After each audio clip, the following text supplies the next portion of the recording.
ሰላም ሰላም ውድ የጄኤምኤም ቴሌቪዥን ተመልካቾቻችን ሰዎች ምን ይላሉ የተሰኘው ፕሮግራማችን ነሆ ጀምሯል።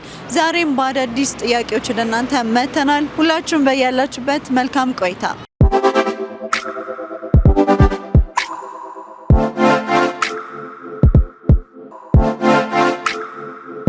ስሜ ሲሳይ ተገኝ ይባላል። ስሜ ሰለሞን ይባላል። ኒና። ተስፋ መቁረጥ ማለት ለእኔ ምንድነው መሰለሽ? ተስፋ መቁረጥ ራሱ በጫት በሲጋራ ተገቢ ያለው ደግሞ አልኮሎች በመውሰድና የተለያየ ሱስ ከውጭ የሚመጡ ራሱ ደባሪ የሰው ልጆችን ነፈዝ የሚያደርግ ለሀገርና ለወገን ራሱ ጉዳት የሚሰጥ በዛ የሚጠቀሙ ወጣቶች ራሱ የሱስ ተጠቂ ሆነው ለሀገርም ለወገንም ራሱ ጠቃሚ አይሆኑ። ተስፋ መቁረጥ ማለት ይኸውልሽ ዛሬና ትላንት ላይ መቅረት ነው ብዬ አስባለሁ። አሁን ላይና ትላንት ላይ መቅረት ነገ እንደሌለ ማሰብ ይመስለኛል። ምክንያቱም ነገ እንዳለ ማሰብ ማለት ትላንት በህይወታችን ውስጥ ያለውን እንደገና ዛሬ እያሳለፍነው ያለውን ነገር ነገ ሊቀየር እንደሚችል አለማወቅ ማለት ነው። ነገ እንደሌለ ማሰብ ማለት ነው። በየትኛውም መንገድ በቤተ እምነቱን መንገድ ብትሄጂ ነገን አይደል ተስፋ የምናደርገው። ለምሳሌ እኔ ክርስቲያን ነኝ። እንደ ክርስቲያን ነገን ነው ተስፋ ማድረግ። እዚች ምድር ላይ ያለችዋን ጣጣ መውደቅ፣ መነሳት ነገ በሚመጣው መጻኢ ዓለም አይደል ጌታ ኢየሱስ ክርስቶስ ሲመጣ አርፋል። ህመሙ ምኑ እዚህ ምድር ላይ የሚያበቃ ነገር ነው ብዬ ስለማምን ተስፋ አለኝ በዛኛውና ወጣት ያው ብዙ ይፈተናል። ጊዜው ፈታኝ ነው እንደምታውቂው። በማንኛውም መንገድ ለወጣት አብሶ ሰራለው በጣም እንደው በመልካም መንገድ ይሄዳለው ብሎ ለሚያስብ ወጣት ጊዜው ምን ያህል ፈታኝ እንደሆነ ብዙዎቻችን እናያለን። ግን ደግሞ ነገ የሚባል ነገር አለ። በነገ ውስጥ ብዙ ለውጦች ይኖራሉ። የወደቀ ይነሳል አይደል? ማንም የቆመ ቢመስለው እንዳይወድቅ ይጠንቀቅ የሚልም ቃል አለ መጽሐፍ ላይና ያን ይመስለኛል ነገን ማየት። በቃ ነገ በጣም ወሳኝ ነው ለሰው ልጅ። ነገ የሚባለው ጉዳይ ከህመም የሚድንበት አለው የሚለው የሚወድቅበት ማለት ነውና እንደዛ ይመስለኛል። ያው ተስፋ መቁረጥ ማለት በህይወት እያሉ መሞት ነው ብዬ ነው ማስበው። ምክንያቱም በቃ ተስፋ ከቆረጥሽ ምንም ለማድረግ ውስጥሽ ደስተኛ አይሆንም ምናምን ነገር ማለት አንድ እርምጃ ለመራደር በቃ ኢነርጂው ምናምን ታጫለሽ። ተስፋ መቁረጥ ማለት በህይወት እያሉ መሞት ነው ብዬ ነው ማስበው እኔ። ተስፋ መቁረጥ የሚያደርጋቸው ወቅቱ ራሱ አንደኛ ስራ ማጣት፣ ሁለተኛ ደግሞ ስራን በመናቅ፣ በስራ ላይ ደግሞ ጠንክሮ ያለ መስራት፣ በስራ ላይ ሆኖ ደግሞ እምነት ማጉደል፣ መዝረፍ፣ ከመስራት ይልቅ መዝረፍ፣ ማጭበርበር፣ መዋሸት። ዘመኑ ደግሞ የውሸት ዘመን ሆነ ራሱ ያሳዝናል። እኔ እንጃ። ስለዚህ ከዚህ ቢቆጠቡ ራሱ እና ያገኙት ስራ እየሰሩ ህይወታቸውና ኑሯቸው የሚመሩ ለእኔ መልካም ነው እላለሁ። እኔ እንደምለው ከሆነ ራሱ ጫትና ሲጋራ ጠቅላላ ለአእምሮ ለጠቅላላ አካላችን ለአቋማችን ራሱ ዜሮ ነው የሚያደርገው። እስቲ አንድ ጠጭን ሰው ተመልከችው፣ ካልጠጣ ይንቀጠቀጣል። ሲጋራና ጫት ካላገኘ ራሱ ይቸገራል በጣም። የተለያየ ሌላው ቀርቶ ከቡና ሱስ ጀምሮ ራሱ ችግር ነው። ሱስ ሲባል የተረገመ ነው ማለት ነው። ስለዚህ ሁሉም ሰው ከሱስ ነፃ ሆኖ ለሀገሩ፣ ለወገኑ፣ ለህዝቡ መልካም አመለካከት እንዲኖረው እመኛለሁ። ትልቁ ጉዳት ራሱ ጫትና ሲጋራ ነው። ይሄ ነው፣ ሌላ ነገር ጉዳት የለበትም። ሰውየው ነው የሚያመጣው ጉዳት። ሱሰኛ የሆነና ራሱ እስከ ማጥፋት ደረጃ ይደርሳል። ቤተሰቡን ሁሉ ያበሳቁላል። የሚቀርበውን ያጠፋል። ራሱ እምነት አይኖረውም። ያገኘውን በቆመና ሽጦ መብላት ይፈልጋል። ለሱስ ያውለዋል። ስለዚህ ሱሰኛ ነው። በቃ ለምንም አይጠቅመው።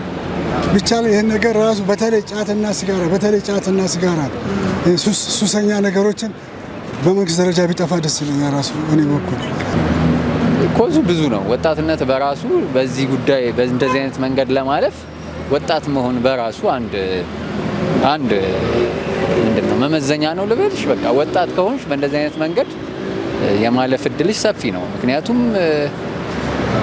በትምህርት አለመሳካት ሊኖር ይችላል፣ በስራም ሊሆን ይችላል፣ በሌላም ማንም ሰው በሚሄድበት መንገድ ውስጥ ስኬት ከሚባለው ነገር መጉደል ሊሆን ይችላል ይሄን ዲፕሬሽን የሚያመጣውና ከዚህ ነገር እንዴት ይገባሉ የሚለው እንዳልኩሽ ነው። በቃ በህይወት መንገድ ውስጥ ብዙ አይነት አጋጣሚዎች አሉ። ምቾት ከዲፕሬሽን ሊያስጥልሽ አይችልም።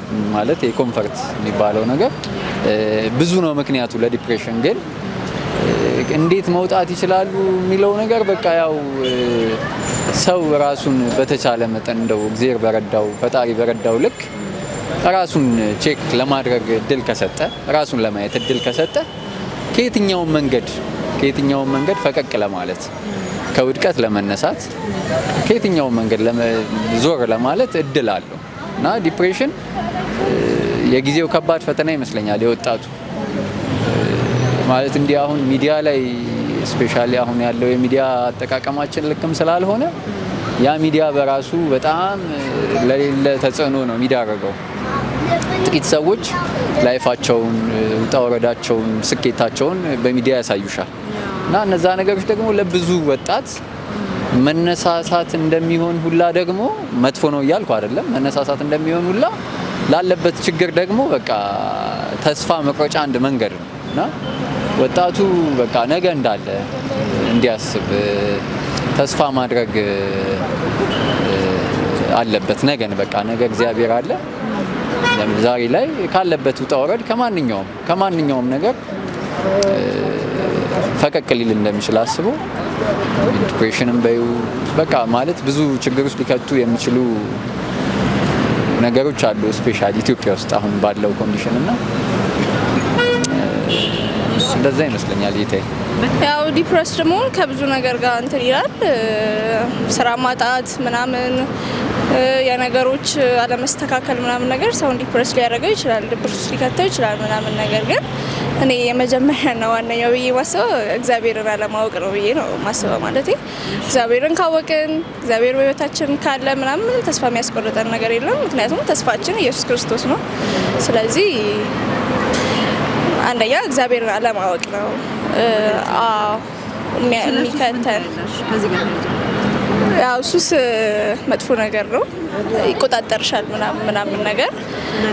አዎ በቃ አንቺ ላይ መጥቶ ባለቤት ለመሆን ነው የሚሞክረው ምናምን ነገርና ያንን ማኔጅ ለማድረግ ምናምን ብዙ መስዋዕትነት ያስከፍላል፣ ወጣትነትን ይቀማል ምናምን ነገር ባይሆን ጥሩ ነው።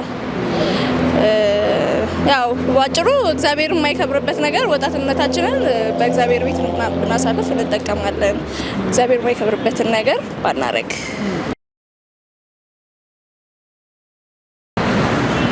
እንደ ቀልድ ያው ሚዲያ ነው ይሄ። በእርግጥ ግን እንደ ቀልድ መምከር በጣም አደገኛ ነው እንደዚህ አይነት ሰዎችን። ምክንያቱም ለእንደዚህ አይነት ነገር መፍትሄው ብዬ የማስበው በቃ መንፈሳዊ ነገር እግዚአብሔር ነው። ለእንደዚህ አይነት ነገር መፍትሄው ምልሽ በቃ ልባችንን ደገፍ ሊያደርግ የሚችለው እሱ ነው እንጂ መምከር በጣም ከባድ ነው። ሰዎች ራሳቸውን በተለያየ መንገድ ይጎዳሉ። አንተ ለምን እንዲህ ታረጋለህ ወይ እንዲህ ታረጋለሽ ብለሽ የምትናገሪው አማርኛ ላንቺ በጣም ቀላል 2-3 ፊደል ሊሆን ይችላል ላንቺ። ግን ደግሞ እዛ ጉዳይ ላይ ላለው ሰው ምን ያህል ህመም እንደሆነ ንግግራችን በራሱ ተጨማሪ ህመም ሊሆን እንደሚችል ነው ማስበው አንዳንዴና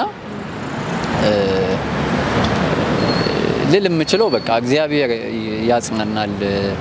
ሰው በሚያምነው እምነት ራሱን ላይ የሚችልበትን አካሄድ ቢሄድ በሚያምነው እምነት እኔ እንደ ክርስቲያን ምነግርሽ ምንድነው ጊዜው ላይ ምንም ደስ የሚል ነገር አይታየኝም። እኔ በራሱ እንደው ጨለምተኝነት እንዳይሆን እንጂ እኔ በራሱ ደስ የሚል ነገር አይታየኝም። ግን ወደ እግዚአብሔር መመለስ በቃ በህመም ውስጥ ሆኖ ማለፍ አለ። ያ ማለፍ ግን ነገ ከምናስበው እንደ ክርስቲያን ከምናስበው ተስፋ አያቆመን እና ችግሩ ምኑም እዚህ ምድር ላይ የሚቀር ነገር ነው እና ዘላለም ይዘነው የምንቀር ጉዳይ እንዳልሆነ በቃ ራሱን በመንፈሳዊ ህይወት እያነጸ ወጣቱ ጸሎት እያደረገ ደግሞ አካሄዱንም እንደ እግዚአብሔር ቃል እያደረገ ይንቀሳቀስ ነገሮች ባይሳኩ እንኳን ነገ የተሳካ ይሆናል። ዘላለማዊ ነገር የተሳካ ይሆናል። እንደዛ አስባለሁ።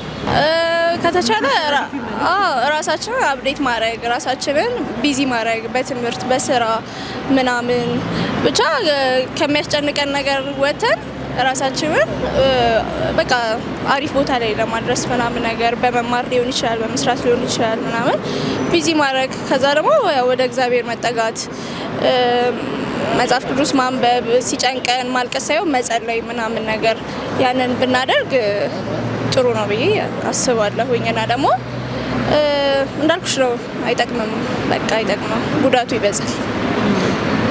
ወጣቱ ብቻ አይደለም በእኛ እድሜ ደረጃ ሁሉ ያለ በዛ የተለከፈ ነው አብዛኛው። ስለዚህ ከዚህ ነገር መቆጠብ እንዳለባቸው ነው የምመኘው እኔ ለሀገራቸው ለወገናቸው ለልጆቻቸው ለሕዝባቸው ሲሉ ኢትዮጵያ ራሱ አሁን ከፍተኛ እድገት ላይ ነው ያለችው ባለው መንግስት ራሱ። ስለዚህ ይህን መንግስት እየደገፉ በተቻለ መጠን ከሱስ ነፃ ሆኖ ኢትዮጵያ መጠበቅ ነው ያለብን።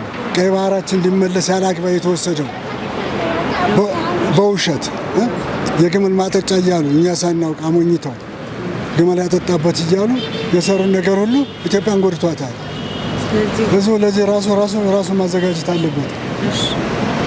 ይህን ነው የምለው እናቴ።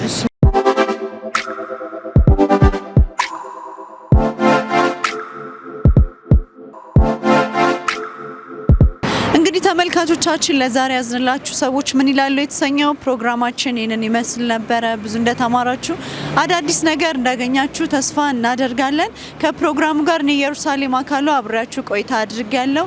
ያላችሁን ሀሳብ አስተያየት በቴሌግራም አድራሻችን ላኩልን። እስከ ሳምንት መልካም ሳምንት።